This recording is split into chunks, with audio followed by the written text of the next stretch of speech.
लग्नानंतर होईलच की प्रेम या मालिकेच्या पुढील भागामध्ये आपण पाहणार आहोत. नंदिनी ही गार्डनमध्ये जीवाला शोधत असते. तिला गार्डनमध्ये जीवा कुठेही दिसत नाही आणि ती विचार करते जीवा हे कुठे गेले. आणि त्यावेळेस प्रेमागून बाल्कनीमधून आवाज येतो, आज मैं ऊपर आसमान नीचे. आणि तो नंदिनीकडे पाहून गाणे गाऊ लागतो आणि तेव्हा नंदिनी ही रागाने जीवाकडे पाहू लागते. तर इकडे आपण पाहतो सर्वजण हे पतंग उडत असतात आणि पार्था रम्याचा पतंग कापण्याचा प्रयत्न करत असतो. आणि त्यावेळेस अचानक रम्याचा पतंग तुटतो आणि तेव्हा पार्था आश्चर्यचकितून बोलतो, रम्याचा पतंग कुणी कापला. आणि तेव्हा त्या ठिकाणी काव्य आलेली असते आणि काव्य बोलते, मी कापला. आणि पार्था काव्याकडे एकटक पाहत असतो आणि काव्य ही गॉगल घालून आलेली असते आणि ती अतिशय सुंदर दिसत असते. तेव्हा काव्य ही पार्थला बोलते, चल आता आपण दोघे मिळून एकत्र पतंग उडूया.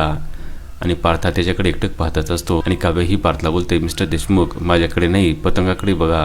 आणि तेव्हा पार्थ हा पतंगाकडे पाहू लागतो. पुढे येणाऱ्या भागामध्ये काव्य, पार्थ, नंदिनी, जीवा कशा प्रकारे राम्या व वसुंधराला धडा शिकवणार हे पाहणे अतिशय रंजक ठरणार आहे.